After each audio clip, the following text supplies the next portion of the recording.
Welcome to Blizzard Fire. We hope this video helps fire up your solution. In this video, I will explain how to make cheese in a factory.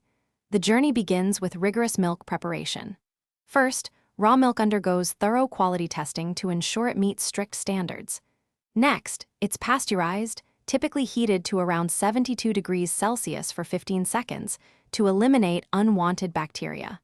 Finally, specific starter cultures are introduced, which begin the crucial process of acidifying the milk, setting the stage for the next transformation. After milk preparation, the magic of coagulation begins. Rennet, an enzyme, is carefully introduced to the milk, causing the proteins to solidify and form a gel-like curd. This transformation typically takes around 30 minutes. Once firm, the curd is precisely cut into small, uniform pieces, often about 1/2 to 1 centimeter in size. This crucial step allows the liquid whey to separate from the solid cheese curds. Following curd formation, the curds are gently heated and stirred, a process that helps expel even more whey.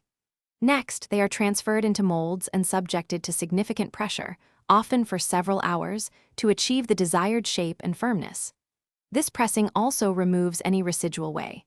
Finally, the cheese is salted, either by dry salting or immersion in a brine bath, which enhances flavor and acts as a natural preservative. The final stages involve aging and packaging. Cheese is moved to specialized aging rooms, where temperature and humidity are meticulously controlled, often around 10 to 15 degrees Celsius and 85% humidity. This crucial period, lasting from a few weeks to many months, allows the cheese to develop its distinctive flavor, aroma, and texture. Once perfectly aged, the cheese is carefully packaged, ready to be enjoyed by consumers. Thanks for watching. If you found this helpful, don't forget to like and subscribe.